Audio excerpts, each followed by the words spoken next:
Welcome to the Beyond Ordinary Woman podcast. Every 2 weeks, we'll post a podcast version of one of our free training videos, but you can access them now at beyondordinarywomen.org. This episode or series includes downloadable information on our website, beyondordinarywomen.org. Go to Resources on the main menu and click on Podcast/Video Extras. Enjoy the podcast.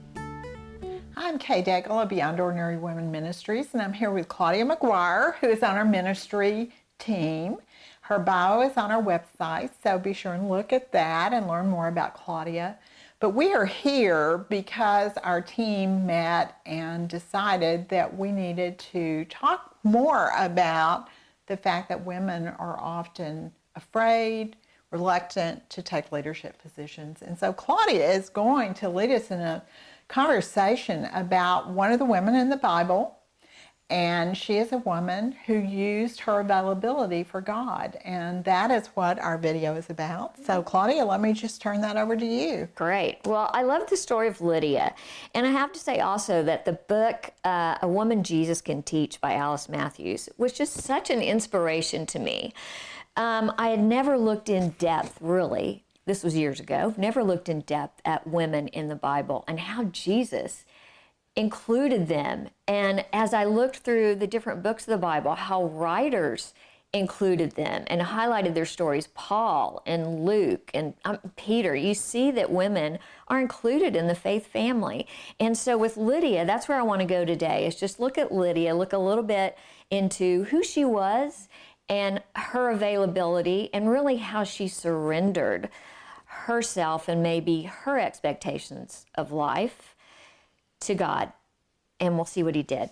So we're going to look in Acts 16:13. I'm just going to read some of this, and we're just going to talk about it a bit. On the Sabbath day, we went outside the gate to a riverside. This is Paul and his companions, probably Silas and Timothy.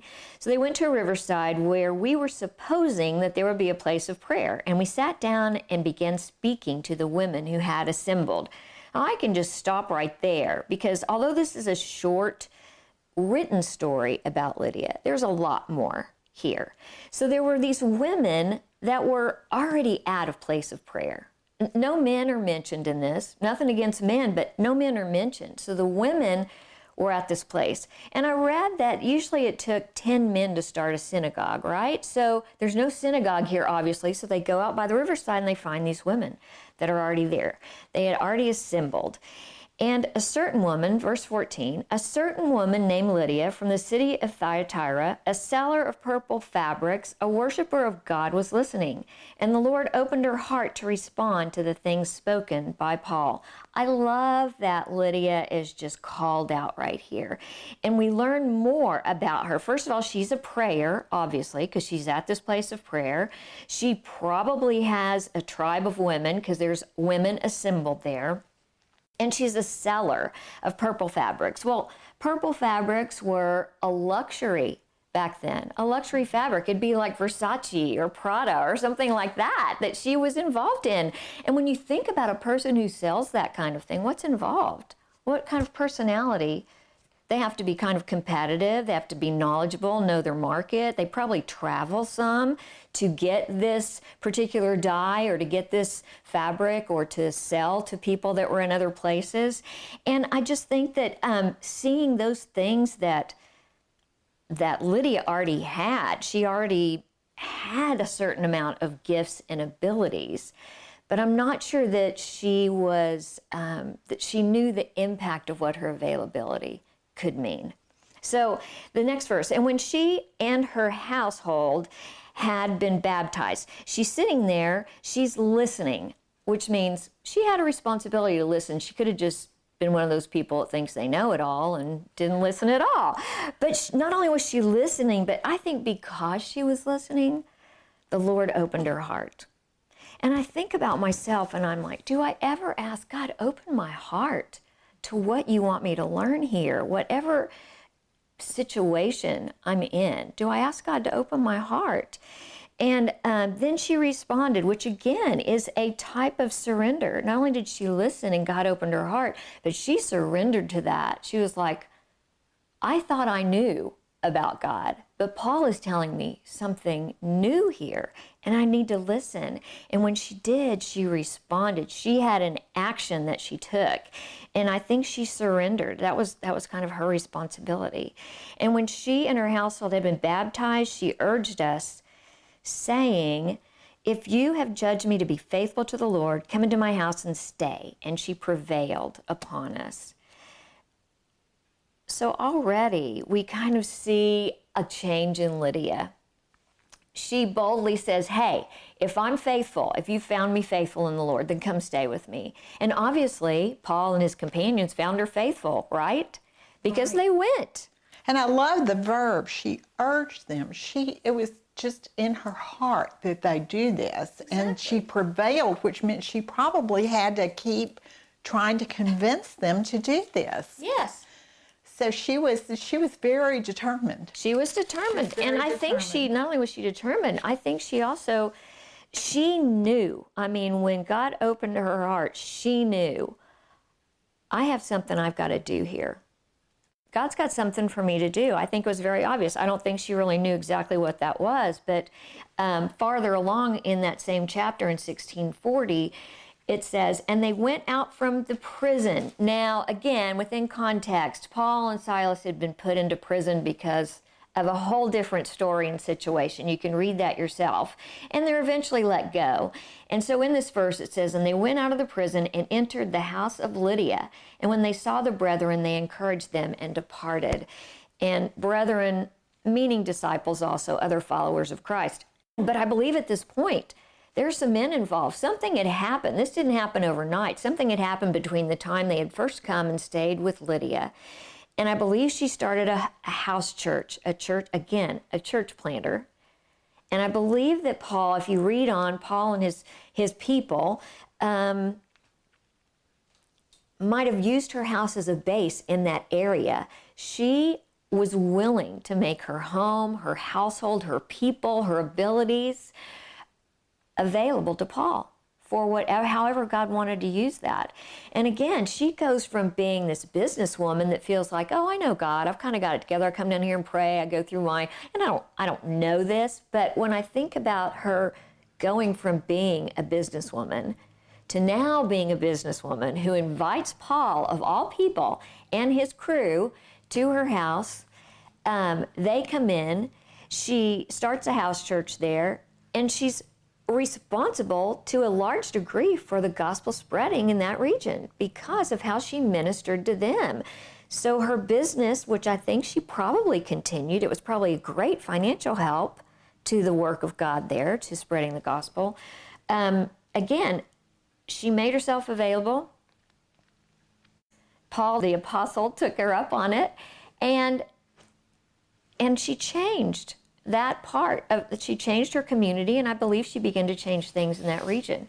And you know, when I think about her being available with her house, being available also means you've got to be noticing what the needs are and how you can fill them. Good. It's not just God, I'll use whatever, and then you pass somebody down the street and it never connects with you that I have something this person needs. But she noticed, she knew they needed a place to stay, and she urged them to stay with her. And God was using that. Right. I love that.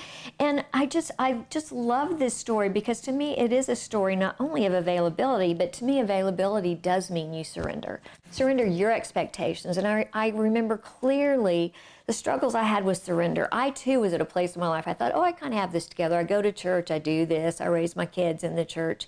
And I just hit this brick wall. And I remember the day I just got on my knees and I cried. It was a painful process of letting go of my expectations of life and giving them over to God, who could just do so much more with me than I ever could do for myself. And I think at that point, I literally did make a decision to just be available. It's like, God, my times are in your hands. You know, I'm yours. I'm going to continue to mess this up and make it about me and think I'm doing okay. but I know if I turn my life, really, really surrender my stuff to you, you're going to do something that I never could have imagined. And that's just living a life of surrender and a life of availability. And I still have to do that. That was kind of a one-time thing. I was going to say, I haven't arrived there yet. No. I still have to deal with the fact that my flesh rises up. It's sort of like, those horror movies or scary movies on TV, and the hero kills the villain, and then, oh no, he's not really dead. A few minutes later, he rises up. It's sort of like my flesh, or my, I've surrendered. I'm available. God, you just do whatever. Well, no, not that. I know. And so, this dead thing that I think is sort of dead rises up again and says, oh, no, you don't want to do that. No. You don't want to put yourself in that position. You don't want to be, And it's scary. It's kind of frightening to really turn that over. And I know whenever I start feeling a little bit depressed, like, it usually has to do with life isn't going my way. Life's a bit unfair. This isn't really what I expected. When those things start playing in my head, I realize, you know what, Claudia, you are not responsible for everything in the world. You are not in control here. You need to realize that God uses all things in your life, and you need to just surrender this again. Just lay it down and let Him pick it up and make something out of it. And that you're available even in the midst of that situation you don't want to be in. You don't want to be in it. And there are times, like you said, you don't want to really surrender that. You're like, oh wait, not this. Yeah. No, I don't want to be put in a position that I would be if I'm available in that situation. Yes. And I really want to, on the website, I'd like to put a little surrender activity that people could do to really kind of think about, what am I holding on to that's keeping me from really being all that God's called me to be? What am I holding on to really tightly that I maybe need to just let go of and see what God can do with it? I think that would be great. And we will put that on the website on our beyondordinarywomen.org, the resource tab, and it'll be under general leadership where these videos will be as well. And that way it'll be there with the videos and people can just download it. Great. Yeah. Great. Good. Thank you so much. So we hope you'll join us. We have other videos in this series, and we hope you'll watch all of them. Thanks so much, Claudia. Thanks for listening to the Beyond Ordinary Women podcast. You can find more podcasts and information about women in leadership by going to beyondordinarywomen.org. This podcast was produced by Beyond Ordinary Women Ministries. Our production team includes Evelyn Babcock, Kay Daigle, Kay Halligan, Deborah Herring, Sharifa Stevens, and John Sparks. Theme music, Back in Stride by Don Miller, used by courtesy of Christine Miller.